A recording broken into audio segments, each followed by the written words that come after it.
c'était quand même qu'est-ce que font nos militaires en Afrique? On a regardé notre relation passée, mémorielle, culturelle, on la factualise, on l'assume, on se dit la vérité. Mais on ne cède rien à la désinformation et aux ingérences.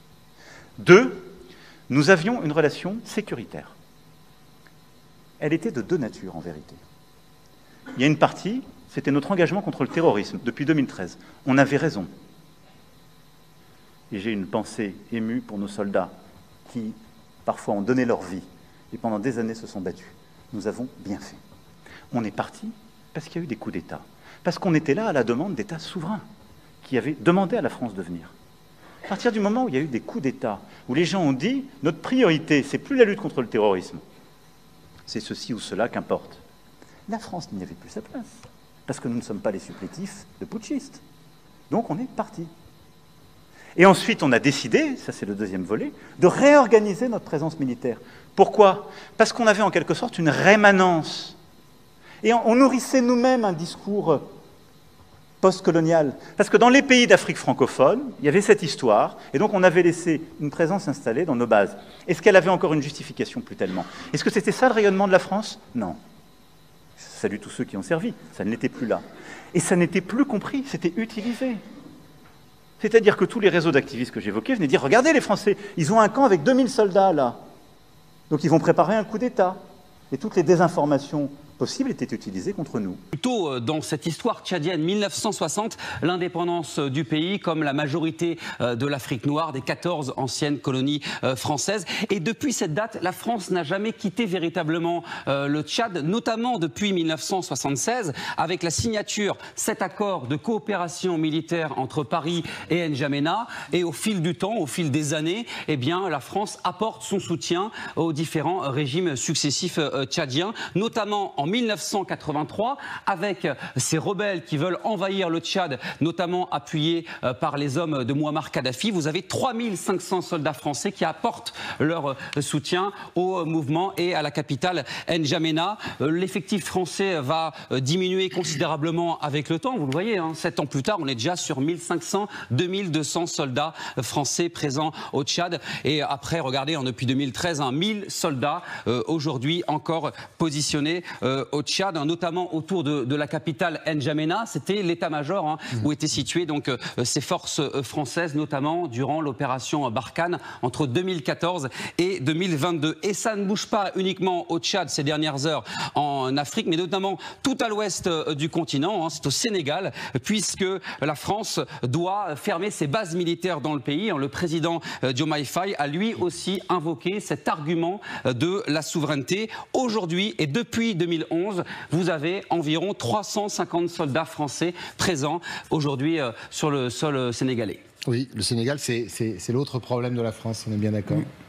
Oui, effectivement, c'est l'autre problème de la France. Et alors, si on remonte quelques années plus tôt, ça fait déjà 2 ans que d'autres pays ont dit adieu aux forces françaises sur leur territoire, notamment pour le Mali, août 2022, 9 ans après une présence militaire française et l'opération Serval, notamment pour endiguer cette présence djihadiste et amenée ensuite par l'opération Barkhane. Les coups d'État successifs dans le pays 2020-2021 ont tendu les relations entre Paris et Bamako, et donc le départ progressif donc des troupes françaises. Les derniers militaires sont partis en août 2022. Autre départ, février 2023, quelques mois plus tard. C'est le cas du Burkina Faso, avec 15 ans de présence militaire française. Le départ et les derniers militaires qui quittent définitivement le pays. Le dernier exemple en date, c'est assez récent, il y a moins d'1 an, décembre 2023, nouveau départ des troupes françaises. Il y avait 1400 militaires qui étaient positionnés dans le pays. Et depuis 2018,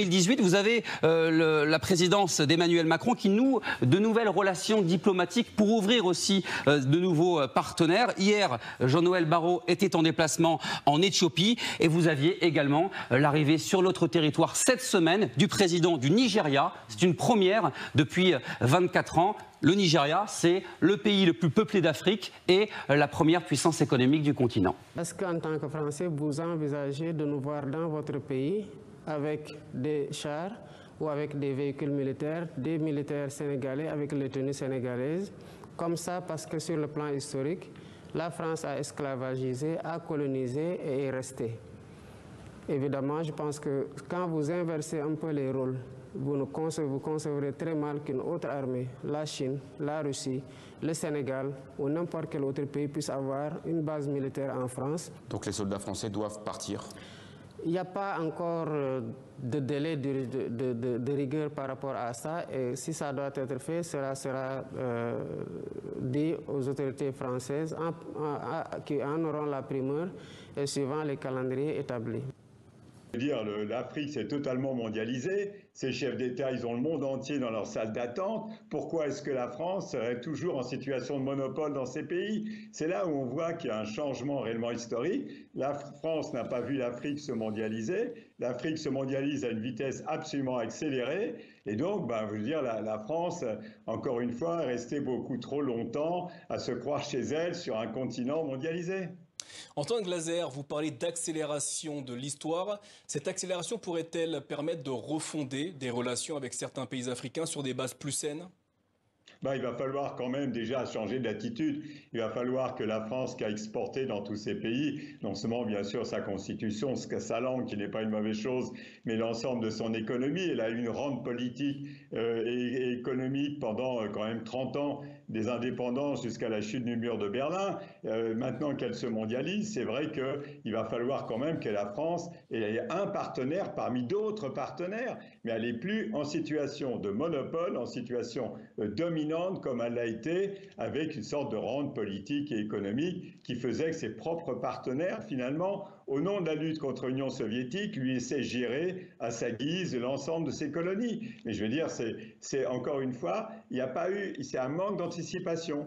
Au moment de la chute du mur de Berlin, tout le monde regardait la réunification de l'Allemagne et la France a pensé qu'elle pouvait continuer à rester chez elle en Afrique ad vitam aeternam, comme avant. Mais sauf qu'elle s'est trouvée hors sol par rapport à une Afrique qui se mondialisait alors qu'elle-même se bunkérisait. Donc ce n'était pas possible qu'il n'y ait pas des changements majeurs, rapides et radicaux comme il y a actuellement.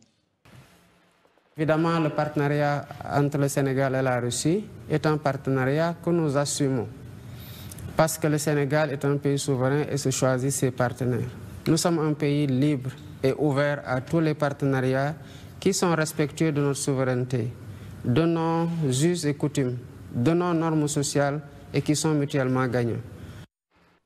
Vous savez que le Burkina a été le premier pays africain et même, je dirais, au monde, a rejeté cette question de base militaire en 1958, suite au coup d'État du 17 octobre 1958. Et malgré ses liens avec Félix Houphouët-Boigny, Maurice Yameogo a refusé d'accepter les propositions de Félix Houphouët-Boigny et a dit que la base française doit partir. Et dès 1960, il y avait plus, la France est partie. Et c'est suite maintenant aux opérations de recolonisation que Blaise Compaoré va accepter les bases de l'armée française au Burkina pour les opérations au Mali, selon l'expression, je crois, du ministre Bougma en son temps, qui expliquait pourquoi les bases militaires françaises sont là au Burkina. Donc, il faut rendre un hommage à Maurice Yameogo et au Burkina Faso, qui, dès 1958, avait rejeté les bases. Donc, l'histoire revient que c'est le Burkina qui a mené ce combat en pionnier. Parce que Maurice Yameogo avait posé la problématique de la dangerosité de l'armée française en Afrique. Et il a bien dit que nos États ne seront pas stables. Maintenant, c'est ça qui m'amène à... Avant de poursuivre, si on reste dans ce giron de l'histoire, quand les militaires français, ou bien l'armée française s'installe dans ces anciennes colonies, c'est pourquoi? C'est pour soit protéger ces nouveaux territoires indépendants dont les armées sont encore fragiles, ou bien c'est pour surveiller ces nouveaux présidents qui viennent d'être élus à la tête de leur pays? Oui, ce n'est pas pour les protéger. Il faut repartir à l'histoire coloniale. C'est ce qu'on appelle les traités de protectorat. Et vous vous rappelez, nos rois, ne sachant pas lire le français, quand on venait avec ces contrats, on disait qu'il faut signer. Si tu ne signes pas, on ne va pas t'accepter. Et c'est ce que chez nous, Naba Wogo a refusé de signer, qu'il ne sait pas c'est quoi qui est écrit, lui ne va pas signer un papier qu'il ne comprend pas. Voilà les traités de protectorat. Maintenant, quand on voit ces accords, il faut rester dans le contexte de 1960. On n'avait pas de cadre militaire compétent. Et les militaires qui ont créé nos armées sont venus de l'armée française. On a donné même des grades à certains pour qu'ils puissent accéder à tel grade pour pouvoir recréer l'armée. Donc, pas de cadre. Maintenant, au niveau des accords, c'est ce qu'on appelle contrat entaché de vice ou convention léonine. Parce que tout simplement, le choix n'était pas éclairé. Les gens ont signé des choses qu'ils ne comprenaient pas. Donc, ce n'était pas véritablement pour les protéger. Et aujourd'hui, quand le président tchadien dit ouvertement qu'il sait qu'il sera combattu, il le dit vrai. Parce que ces armées sont là pour faire et défaire les pouvoirs en Afrique. L'Afrique, jusqu'à présent, n'a pas de président qui va venir comme ça et vouloir travailler pour le bien de l'Afrique et il sera en paix. C'est dans la même armée africaine qu'on va trouver des gens qui vont maintenant chasser le président ou le tuer. C'est pourquoi vous voyez que l'Afrique est de loin ce continent qui a beaucoup plus assassiné ses présidents ou qui a beaucoup plus fait des coups d'État.